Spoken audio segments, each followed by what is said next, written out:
And we're live, baby. Here we go. It's JBobby versus the internet. No, it's not. It's Hard in the Paint with JBobby. We're in the fucking end days, baby. So if you wanted the show to end, I'm sorry. If you don't want the show to end, pitch it to a different network. We're here, baby. All right, man. Jack, Colin, how we doing? Chilling. Just say hello. Say something. Hello, I want the energy. hello. You How know are what you I'm doing, JBobby? I'm doing great. I'm blessed and highly favored. You know what I'm saying? So I'm happy that the Ravens are in the AFC Championship, but we're going to get to that. But this is still a basketball show, so it's only right that we address that Adrian Griffin getting dismissed by the Milwaukee Bucks. And here's my take on that. It just furthers my point that Giannis is just not a good fucking person, and the Bucks organization are in fucking shambles because they're at the fucking helm. I don't know if this is true, but they said Adrian Griffin looked at Giannis' brother and said, "What do you do?" And they said that from Well, that's Twitter. a good question. Exactly. He does nothing. He's just there off the merit of his brother. Rightfully so, because that's your franchise player. He's generational. You got to make him happy. But I will say this about the Bucks. The Bucks are the 2 seed. They lost, 10 games at least? And they are 3 games behind the Celtics, and you fire your coach. I get it. You're worried about the defense, first-year head coach, but you knew that coming in. You fired your championship head coach to deal with this. Then you had, Terry Stout? That's how you say his last name? Stotts. Terry Stotts. You got it. He said, I couldn't deal with this fucking guy, and I walked off because they had a confrontation in practice because he was just like, I can't take this anymore. Yeah, the signs were there. Yes, he lost the locker room, but that's the problem with new coaches, right? You're going to have adjustments change with you. He doesn't know what to do. And he's getting advice from fucking Doc Rivers, and then you go and hire fucking Doc Rivers. It's the worst part about this whole thing. Say what you want about AJ Griffin, Adrian Griffin, whatever. At the end of the day, if you're the Milwaukee Bucks and your decision is to fire whatever coach it is midseason after the start you've had, which is fine, but Dame hasn't gotten it going, but you're going to go out there and get Doc Rivers? Bro, this is the only thing I have to say to prove this argument being one of the most ridiculous moves by the Milwaukee Bucks. There's a reason why the Milwaukee Bucks are in shambles right now. It's this. When was the last time Doc Rivers was coaching a basketball game? What the fuck is 6 that? months ago? What's it? 5-0? Oh, 50? shit. What is that? If the camera's not inverted, maybe I'll go this way. Or maybe I'll go this way. 05? Just say it. No, I don't need to say it. This is You an clearly image. do, 'cause This we're is an both very image confused. That should be ingrained in all of your brains. This was when Jason Tatum put up 51 points in a Game 7 win or go home. 2.5 minutes. That's how long we made it before. We're It's relevant. Doc Rivers really is a not. bum. Wait, hold on. You said 51? 51. So why'd you go like Because this? he did this. It's the image that's ingrained in my brain. No one knows what you're talking about. All right, well, I No do. one. And no, y'all should know. We're in trouble here. And I'm talking about the American education system. The Bucks have no chance with Doc Rivers as their head coach. I won't say they have no chance. They're done. But I will say it doesn't make sense. It just wasn't a good move, like logically. And maybe it's because Giannis just wanted him going, and they wanted to get a guy that Giannis was in favor of, right? Because supposedly they were supposed to get Nick Nurse, and Giannis wasn't on board with that. So they had to move from Nick Nurse and then deal with this coach that they thought was going to be a good fit. Which is ridiculous. And it wasn't. Now, I would like to hear your opinion because I want some logical answers out of you because I know you have a different take on this. So I would like to know what you think about this. Well, I think the Bucks made the right. I applaud the Bucks for firing their coach because it was not working. The locker room was lost. The team defense was terrible. And this is a win or bust year for the Bucks. So, it's better that they do this now than go. And right now they're looking like a second-round exit, honestly, with the way that defense is shaking out. Maybe they could make it to the conference finals, but no, they're not. They're not on the Celtics level right now. There's too many holes in that team. So it's better to deal with that problem now in a win or bust year where Damian Lillard is going to have a player option at the end of this year. You got to make this work this year, and you got to make it. Maybe you don't have to win a championship. But you got to do good enough where Dame is going to come back and you're going to keep the team there. To your point, you have to win a championship. That's why you fire your coach in this instance. Because if you didn't have to win a championship, you were like, all right, I'm going to let this ride out. If you do not win a championship, going out and making that trade for Dame and trying to keep Giannis happy because you want to compete for championships, this is a bust. Because with that team, with Drew Holiday they had before, they were able to compete for championships. It's not about competing. It's about winning at this point. You go out and send a guy to Boston to a guy. Well, it was like a 3-way trade or what he released. Portland to Boston. All right, cool. If he ends up in Boston and winning a championship there, this looks fucking crazy on everybody's part. You have to win a championship now. You have to do everything in your part. I just think that Giannis is a fucking baby, and I think that this whole good guy shit that everybody has been looking at him, I feel like that's coming down. And I'm not insulting his character off the court, but on the court, he got some hoe in him. So I don't care. I mean, like this whole from the fact that you couldn't beat the Pacers and you wanted the fucking ball, that whole shit to this whole thing. Yeah, that was true. You may hate me for it, but fuck y'all. No, I totally agree with you. You And bring I think up that a good point. He's too good of a story that this guy who came from the streets of Greece to become an NBA champion, he's already got documentaries made about him. ESPN, Disney eats it all up. No one wants to, like, he's so clearly protected because it's this great story and the NBA wants to expand internationally and it's something that everyone can piggyback on. But at the end of the day, it's becoming so clear now that he's protected. It's like he's like a character who has plot armor in a movie. He's a diva. Yes. And like him, like his, I won't say I'm not mad about his brother being on his team, but like every time they get into That's like a fucking confrontation, ridiculous. like he's acting like he's the big enforcer and shit like that. I'm like, yo, you on the He's bench? dangerous. We freak out out there, all the bro. time about like people in like corporate America who it's like, oh, you hired the CEO's son for some job in the office. Yeah, those jobs and those like 6-figure jobs, like, yeah, that's kind of bullshit. Maybe you're not qualified, but still, there are hundreds of thousands of those jobs. There's only 1,000, not even hundreds of players who make the NBA. And Thanasis is getting that treatment, except it's even more so a job where some guy's busting his ass over in Europe or in fucking Mexico, and Thanasis is literally only in here riding the coattails of his brother. I have a reach. Like I'm reaching right now, but I don't give a fuck. You telling me Dwight Howard can't be in the league, but the Nasus can? No, that's a fact. Like That's a that's fact. crazy to me. You know what I'm There's saying? so many. Go watch some international basketball. It's so upsetting that this guy's here. You bring up a good point though about the Bucks, and like if you fire your head coach at this point, obviously we were all right that there was something wrong with this Milwaukee Bucks team. Nothing was clicking. They weren't the team they wanted to be. But is this a Damian Lillard problem? To me, it is. No. Here's the thing. He's averaging 25 points per game. I think he's averaging over 7 assists a game. I won't be correct. You broke your team by throwing away but Drew wait. Holiday. I think the problem, everybody says defensively, because they had these amazing defensive teams over the years. My issue was always Dame, because Dame hasn't looked he hasn't looked Damian Lillard-esque. He hasn't looked Dame time-ish. And he had his moment. But he's coming along now. Yep. He's been playing better. And I think that's something that I learned, like, all right, it's going to get going at a certain point, and they need some time. So for him, I just kind of feel like it was the problem that he wasn't going. And I feel like now they had time where he improved on that, and they should have been like, all right, cool, we see something here. But if he lost the locker room, he lost the locker room, so I can't really argue with that. Yeah. And that's why the reason I'm no Doc Rivers fan. I actually think he's probably the most overrated coach in league history. But when you have a team that can win a title and you just need someone you need someone who is stable. You need someone who has experience. You need someone who's a veteran. You're not going to pick a guy who's going to be some young gun, another rookie head coach, and say, ride out with this team. So we have, like, you want something that is safe.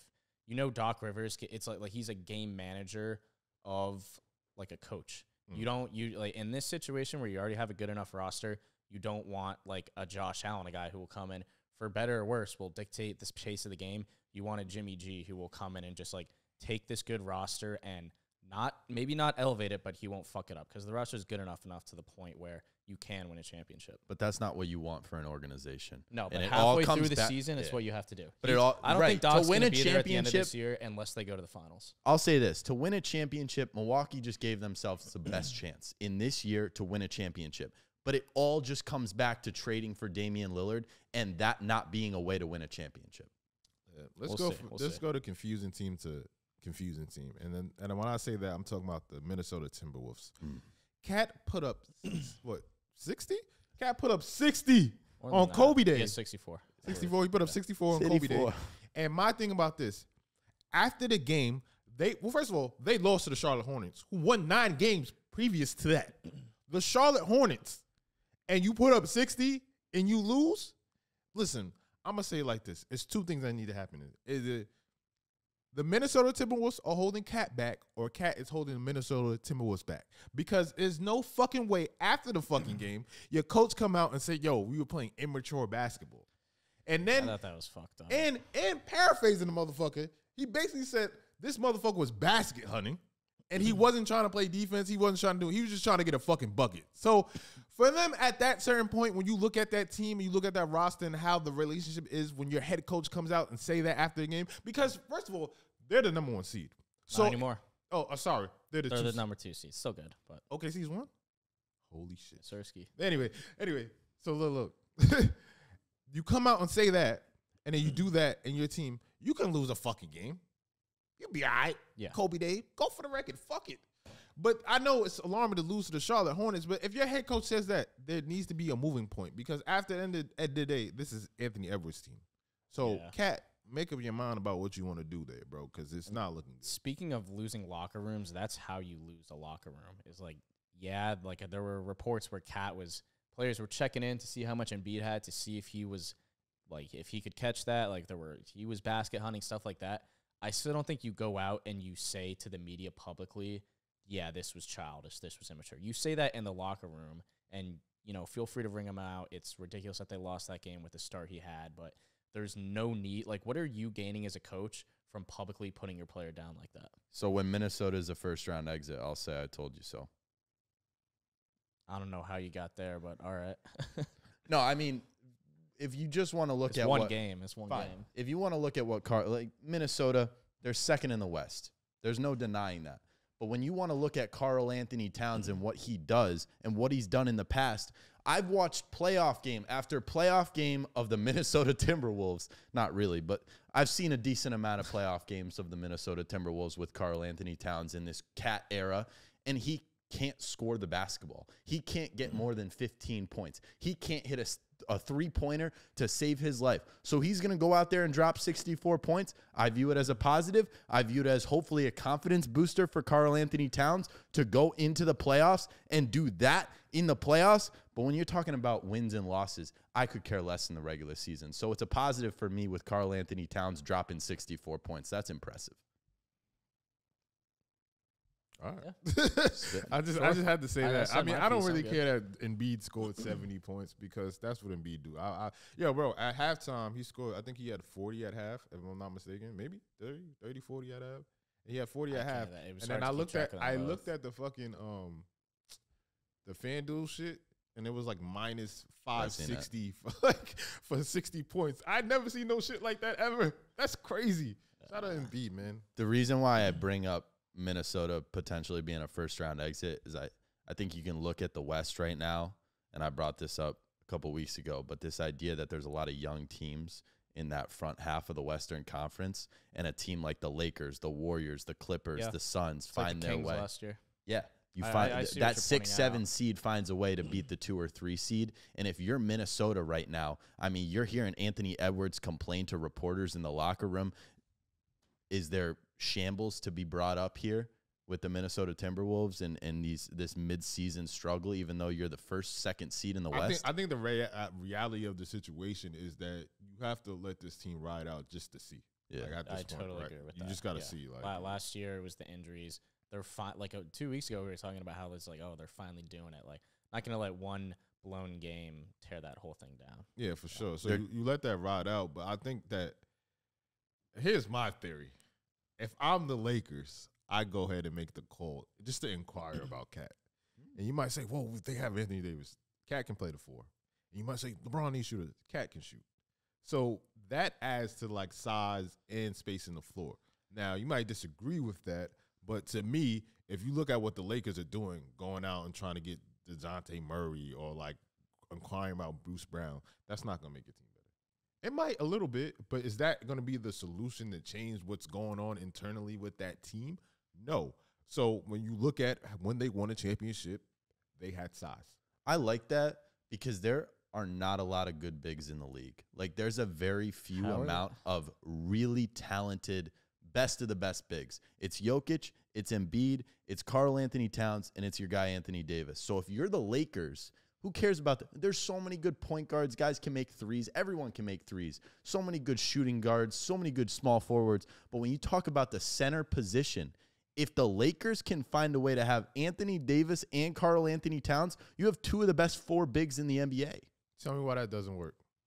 Because they're going to have to gut all their depth just to make it work on the books. And I just don't understand the point of having 3 big guys with, like, LeBron can facilitate, but LeBron needs, like, versatility in his roster. Like, That's a 2-headed monster. Hey, That's unstoppable. You need a guy to go get a bucket, right? And I don't know how much you gut for that. And I mean, the reality is you can give up picks. Like they're the trade up, like, just the only way it works on salary is like D'Lo, Rui, and Reeves, and like the Timberwolves are not going to take D'Lo back. They already fucking did that. All right, so we keep D'Lo, and you give up Reeves, Rui, and then you give up picks.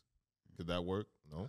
I ain't giving up. I mean, Reeves. you don't got a lot. I mean, the thing is, the Timberwolves are never going to take. They can get. I'm way not better saying that they deal. would. Yeah. I'm just saying, like, hypothetically, I would reach out just to see. I think there's better guys. Because I think, like, my thing is, like, this is the end. Like, you have at least a year left of LeBron. Can I ask you a question? Go ahead. I was thinking about this the other day. How do you like? How would you characterize LeBron James and the Lakers' tenure together in one word? Shaky. I was thinking about this the other day. Like, I think that title was so long ago, and like a title's a title, but it's just it feels so dysfunctional, and it's so rare because the Lakers are this big like marquee team in the NBA. But when I think of LeBron and I think of the Lakers, I feel like stressed. I feel drama-y, and it feels like congested. Well, and just, got like, me not stressed good. thinking about this right now. I think it's different when LeBron. And it shouldn't be that way. It's the LeBron, Lakers and LeBron James. LeBron himself is pressure, like just himself. Yeah. But you got to look at Cleveland. He's playing in Cleveland, so he can really do no wrong there in a sense, right? When you go to Miami, Miami's not even a basketball city. Like, if you look at the games, like, motherfuckers be empty in that fucking arena sometimes at a certain point. But obviously, LeBron. But they had a super team. Exactly. But it didn't fucking matter. When you go to the Lakers, you're expected to win immediately in, like, championship. And you got LeBron James. LeBron James, when he came to the Lakers, old. That was the first time I ever seen LeBron actually hurt, like, out multiple games, like, to a point.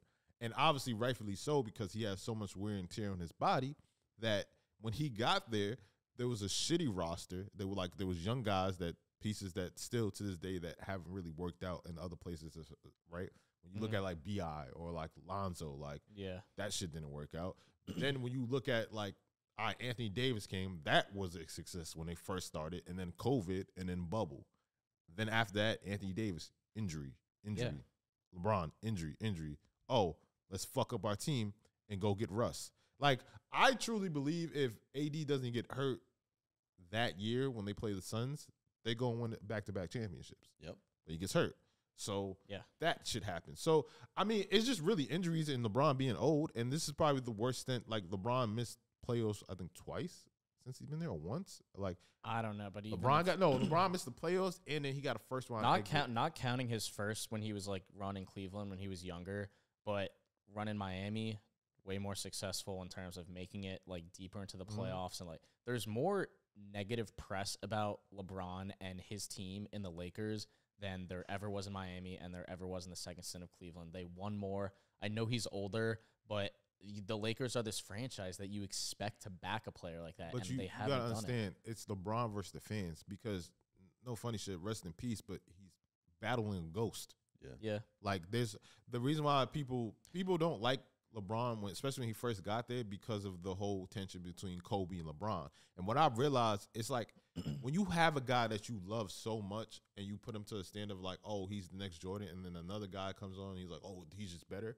That rubs people the wrong way, especially when he won championship for you guys. So it's always been that battle in that divide. Like, when LeBron leaves, they might celebrate, because to them, Kobe's still their fucking guy. But I don't know. It's just I've thought about it for a while now, and there's just so much. It feels like the LeBron and the Lakers have been in the doghouse more than they've been in the winner's circle. Oh, which is weird. absolutely. But don't maybe this was because this was during LeBron James's prime, and he was able to overcome any issue that was brought to a team's way when he was in Cleveland. You know, he's still great though. You look at the Lakers team right now, and you look at those Cleveland teams. Maybe not with Kyrie. Maybe towards the bottom, the last stretch of his Cleveland era. If you're talking about LeBron James, look at the Cleveland team in 2018, 2019 versus this Lakers team right now, who's better? What's the difference? And to me, it's LeBron James being in his prime and being able to overcome any obstacle that is brought his way when he was in Cleveland, whereas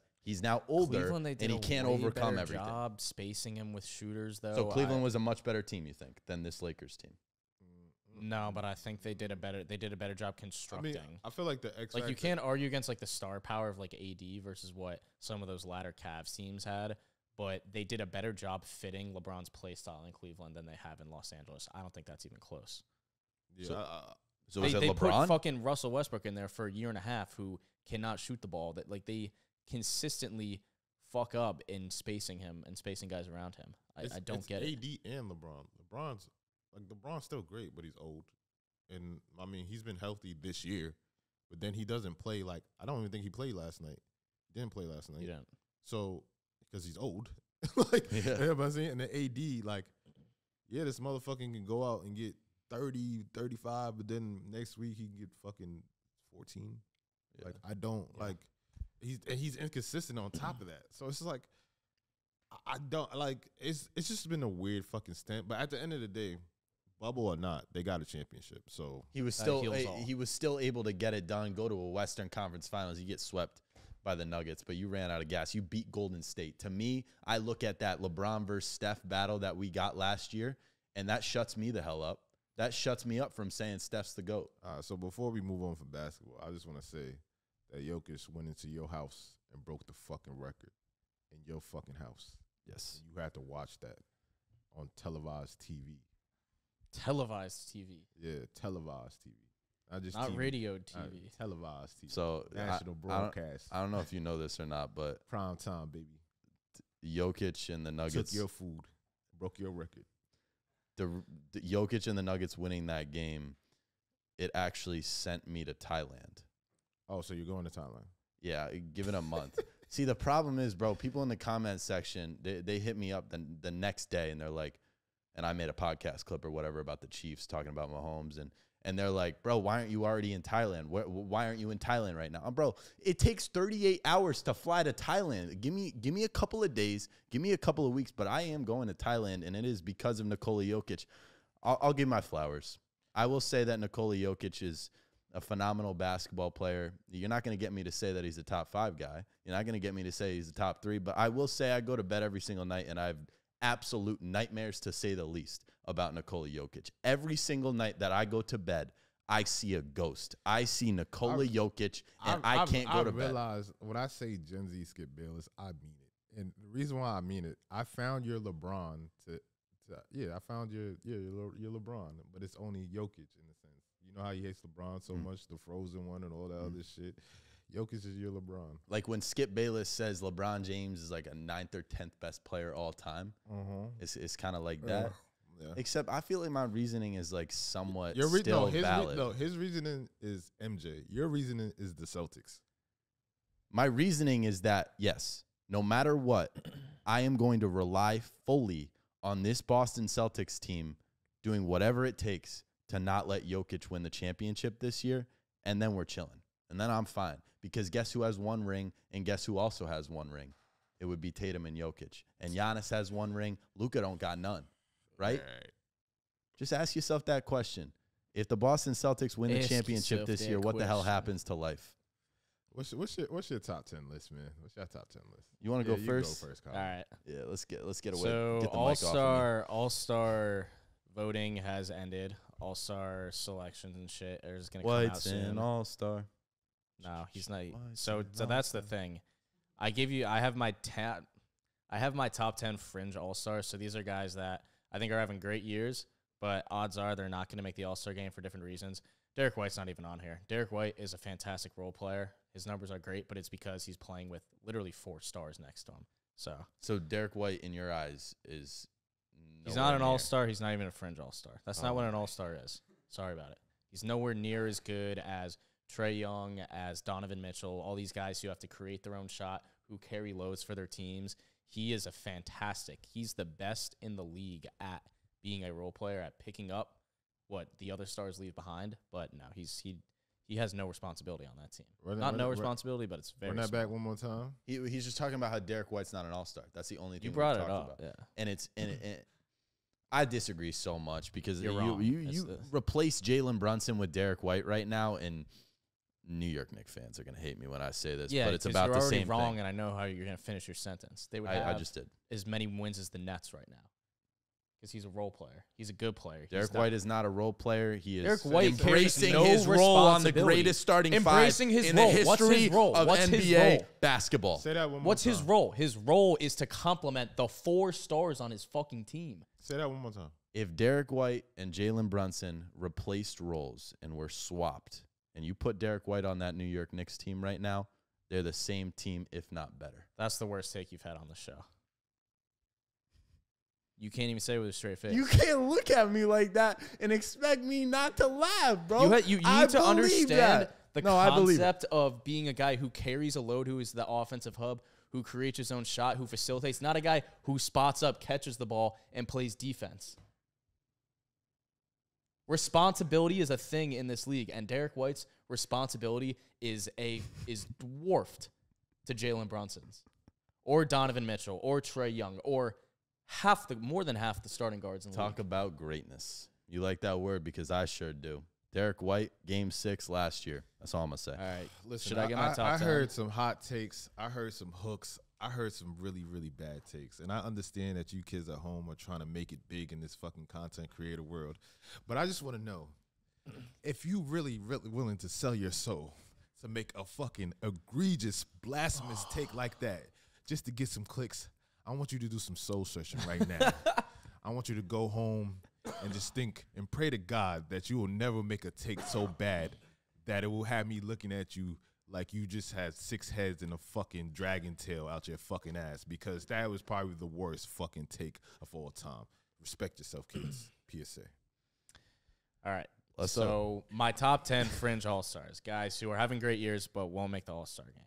Number 1, your boy Kristaps Porzingis. He's averaging 19, 6, and 5, almost 2 blocks per game. His percentages are all up. He's probably not going to make it because that's a lot to put. Tatum and Brown are both going to be in there. I just don't think he'll get the votes. You could put the whole starting 5 on that all-star roster. Here, I'll read them off and then we'll go through it. Yeah, my bad. Number 2, Pascal Siakam. Number 3, Zion Williamson. 4, Scotty Barnes. 5, DeJounte Murray. 6, Victor Wembanyama. 7, Chet Holmgren. How'd I get Wembanyama right, but not Holmgren? That's upset. 8, Jared Allen. 9, Tyler Hero. And last, Franz Wagner. He's not. It's gonna be Paolo. Paolo's better, but the Magic are playing great.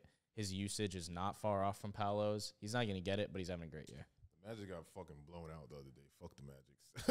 Right. Talk about that. But I feel like we all agree. Like Paolo's like an all-star this year. Wouldn't you He'll be put a reserve? But Would you put Chet over Victor Wembanyama if you had to pick between the two to make the All-Star game? Chet or Victor? I mean, that's a good question. I wouldn't take Victor to make the All-Star game this year. I don't think he deserves it, but I totally do think deserves it. I He's think Chet arguably the Holmgren best does. defensive player in the league when you look at rebounds, blocks, rim No chance. That's glazing. defense.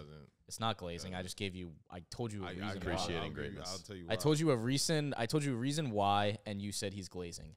Twitter argument. I don't think so. And I think it's because of his minutes. And you might say, whoa, that's not his fault. It's not. And I think that is a pop problem. And I think that because of how Sochan has been fucking forced to play point guard, and then he can't get Wemby the ball and have Wemby go off and do.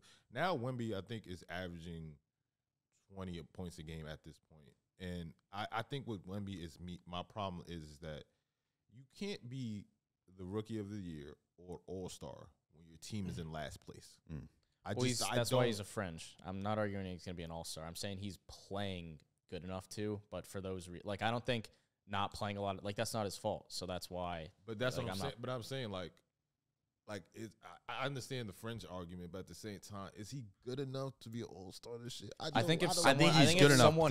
I think if someone else were putting up his numbers and it wasn't like, oh, we don't have to make him an all-star, but we can put him in the Rising Stars game, then he would get a lot more all-star consideration. Yeah, it's easy when a guy's a rookie. It's easy when a guy's a rookie, and you can say, oh, let's give him this like the rookie All-Star game so that we can stick another guy Ask in you there. a question. I don't know. I'm just asking. Has DeAndre Jordan ever been an All-Star? He's been all NBA. Because I'm just thinking defensively.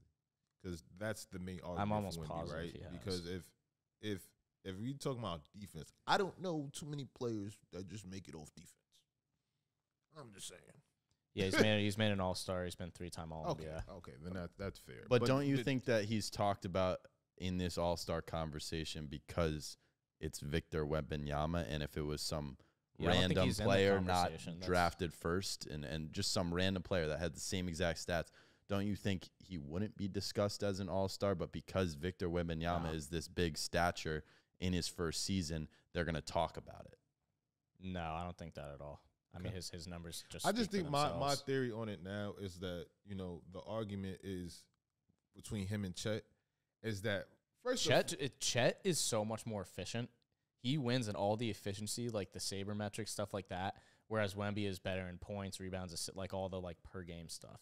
It's a crazy how stark the comparison is. That's why they're both on here, because they're having incredible rookie seasons. But they're rookies, so they're going to go in this Rising Stars game. 100%. But my thing is, like, when you look at Chet, you might say, well, he's on the better team.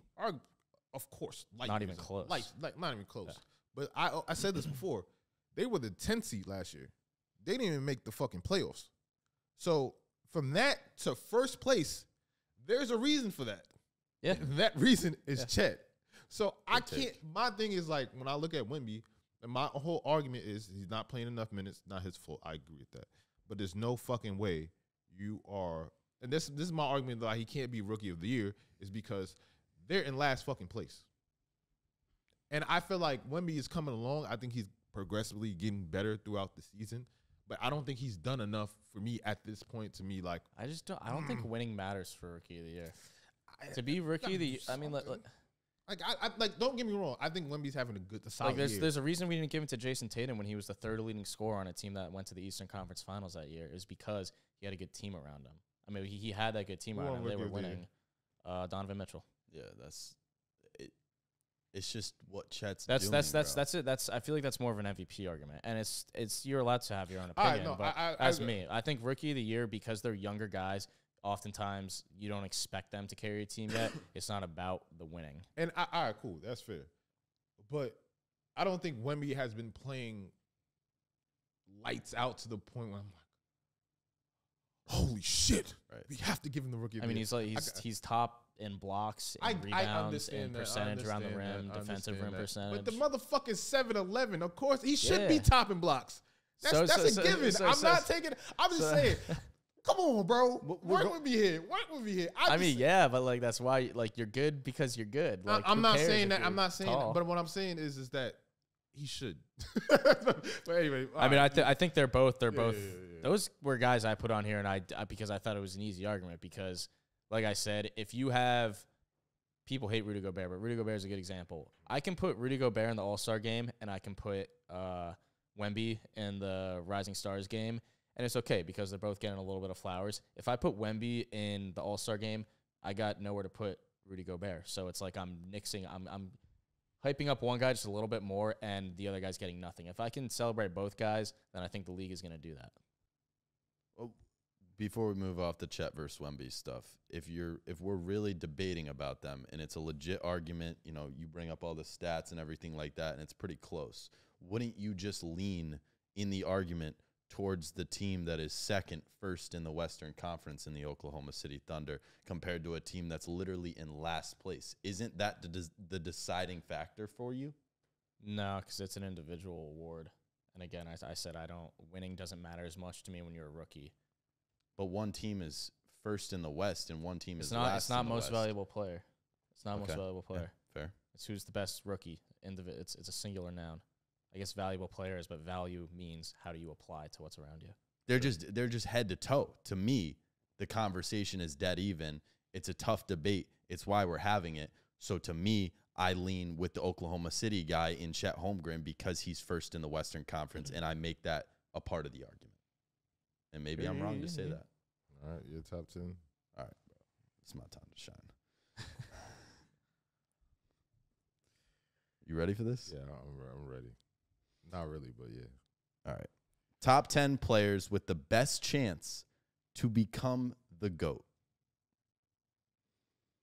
At 10, I have Joel Embiid. At 9, Nikola Jokic. At 8, Cooper Flagg.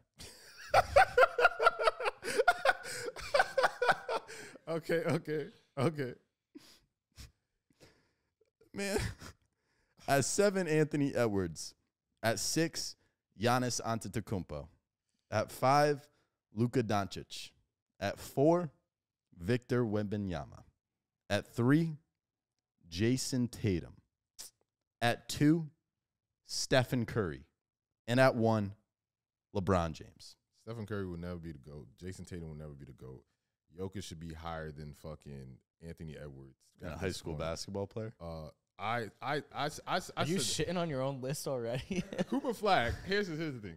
I'm feeding you like. That's a wild take, but I see what you're doing. Why? What the fuck, man? Like, This is who not What, you not you who's the watched best this- player in basketball. You watched this hoop Not- mixtape and you're like, No. Good. Not who the best player in basketball is. I don't care about anything. I understand that You're talking Joel about Embiid is the potential. most I don't dominant care about scorer. anything. You're right. I I'm gonna said say that I again. said I don't that. care about anything. I said this, and Colin didn't want to entertain it, but I seen this in the article. I didn't say this, but I kind of was like, they said that Joel Embiid is the greatest scorer ever. And motherfuckers just dropped 70. Yeah. But But here's the thing. It sure is a big number. I'm not huh? saying that, but I'm just saying, you telling me he can't be in that conversation when it's all said and done? Big man. Wow.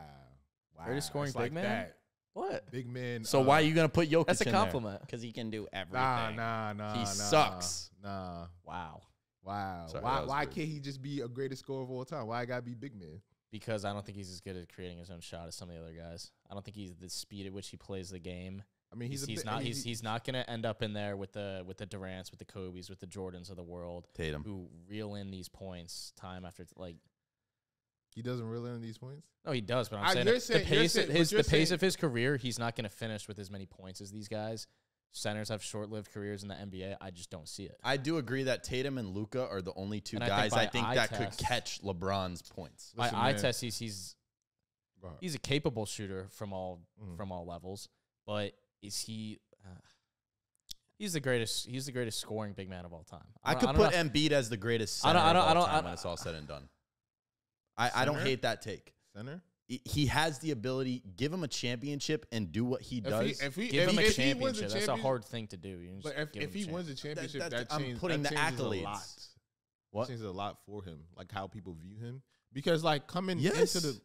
into the league in like his first 2 years when he actually played, they were comparing him to Hakeem, and Hakeem is held to like a high fucking level. So like, if he can get a championship and like what he's doing now with scoring, What's your thing? You're on also- Embiid, you're bro? you're It's never- the you're- playoffs. You should know this. You're also never going to be the greatest scorer of all time when you're a player who's so like when you think of Joel Embiid, I think a lot of people think of Al Horford shutting him down.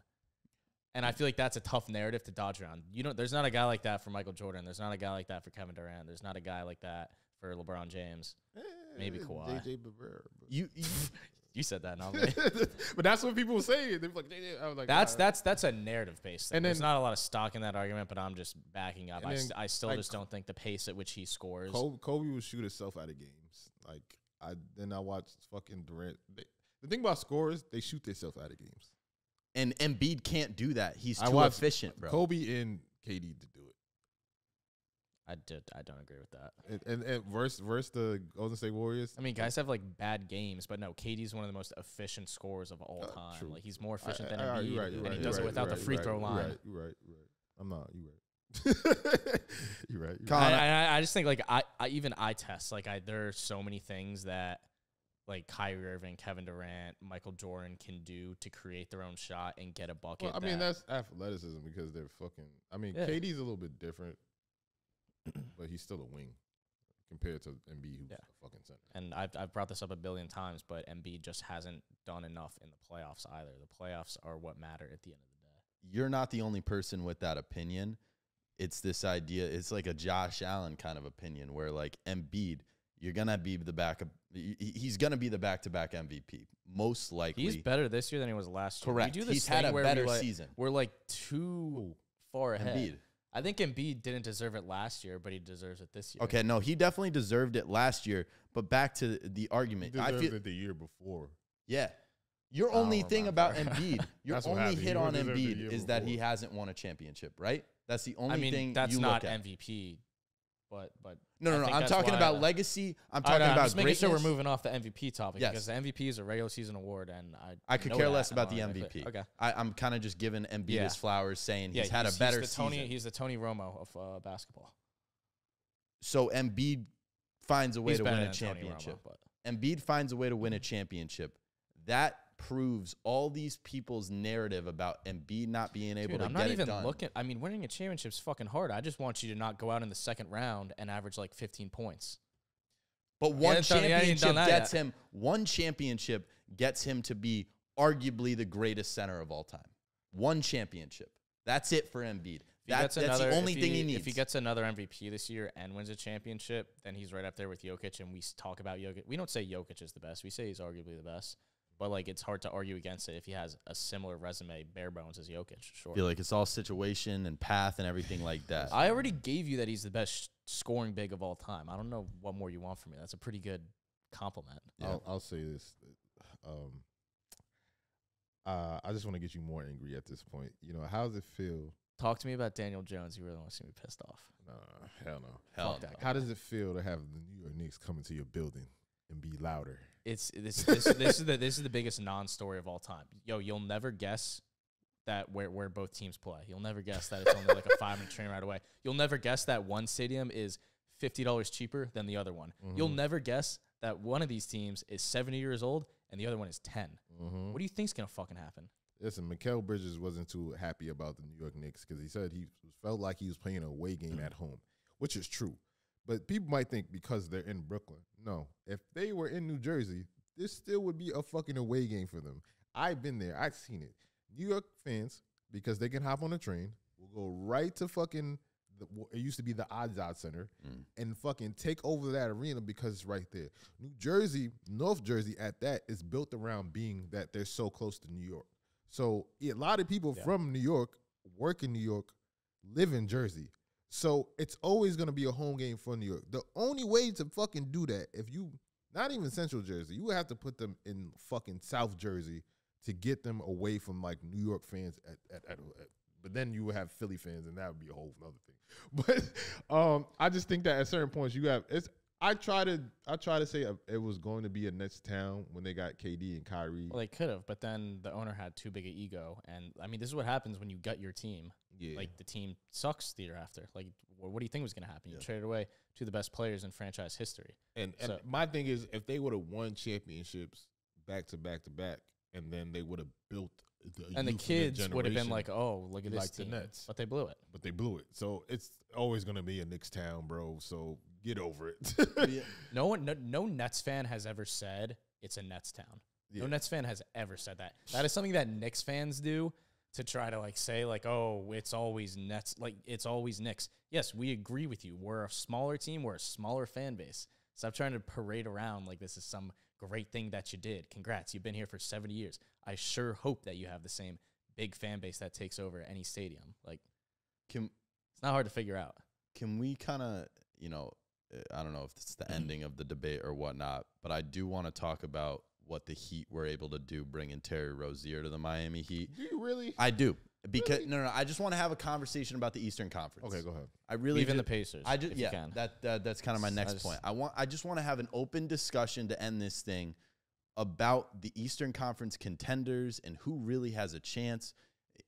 To me, Boston stands at the top. We kind of all know that. We kind of all agree with that, It's right? Boston, then there's like 5 feet. Right. So who's that second team? Because Milwaukee's played Indiana a bunch of times this year, and Indiana's owned them. Milwaukee's a mess, but they're the clear-cut second team at the start of the year. And to me, right now, you got Giannis and Dame. You're probably the second team. I think Miami, with the addition of Terry Rozier, becomes a whole lot more interesting. Miami's a team that's going to take Boston to a 7-game series. To me, the biggest threat in the Eastern Conference to the Boston Celtics is the Miami Heat, and it's because of what they just did acquiring Terry Rozier.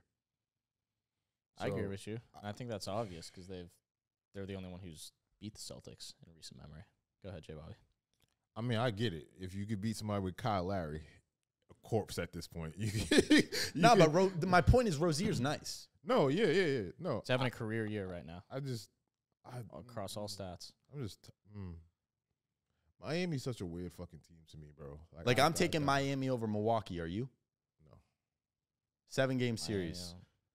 With Dame is gonna fucking Right now, Terry no. Rozier. Milwaukee has a higher ceiling, but Miami has a higher floor. Let's say this coaching trade works. Right? Sure. Yes. If they get to play the fucking Miami Heat and Dame is like at Dame peak, GG's. There's nothing they're gonna be able to do. But if they're still struggling, yeah, the Miami Heat could beat them.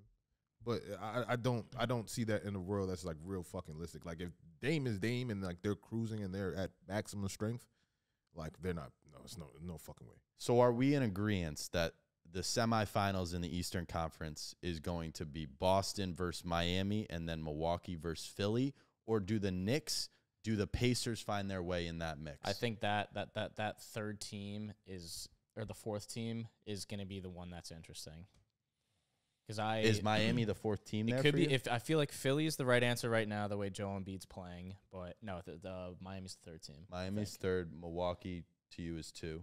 Yeah, and that fourth team is either Sixers, the Pacers. Sixers. I think right now you have to give it to the Sixers the way they're playing right now, but the Knicks are coming, the Cleveland Cavaliers are coming, and the Indiana Pacers are coming. About no Cavs. Cavs are playing great right now. They were playing great last year. They're playing great right now without two of their three best players. The one thing they had to add was shooting. They're the best 3-point shooting team over the last 15 gave me games. that whole fucking nigga. Everybody was like, "Yo," I said something about like the Knicks or some shit, and everybody was like, "What about the Cavs?" I was like, "All right," and they got their ass spanked by fucking New York Knicks. It was. I mean, yeah, they couldn't. But I'm just saying, you want to know why they got their ass spanked? Because they couldn't shoot. And now they are shooting the lights out right now. Bro, and they're shooting the fucking lights out right now. I literally took Donovan Mitchell over 29.5 every game that series against the Knicks, bro. Donovan Mitchell stole money from me, bro. That was horrendous. It was brutal. Listen, that performance by Mitchell was brutal. My theory is you want to be a Knicks, so he sold that game. Anyway, that's my theory. That's crazy. But all right. So before we get out of here, I'll let you. You want to say anything about the Ravens? The Ravens. I hope they win. Yeah. I put it up. Black Power, right? I'd fucking Photoshop Lamar Jackson in a Giants jersey every time I watch football. So Baltimore, baby. All of a sudden, we think that Patrick Mahomes is going to lose an AFC championship game to Lamar Jackson. He's done it before. It was Joe Burrow on the other side. A rookie. Also, I really fully okay. No, go. Sorry. I don't know if you guys know, I'm the biggest OBJ stan in the world. We get a second ring, that Hall of Fame resume starts to build. Go ahead. I don't hate OBJ. I kind of like the character and the with story OBJ. with everything around OBJ. But to me, there's 2 versions of Lamar Jackson. I'm curious to see which one we get again in the AFC Championship. What's the other version? There's one version that puts up 3 points in the first half and is down 17-3. No, it's not 4 years ago. Wasn't it It was in the first half against the Houston Texans last week. Well, okay. It was Because first half. You don't want to talk about the second half? Okay. They want to buy. If you want to don't blame it wanna on the talk buy, about if you want to blame it on the buy, and Russ, be my guest. But if Lamar Jackson does what he did last week against the Houston Texans in that first half, you're getting 40 balled by the Kansas City Chiefs.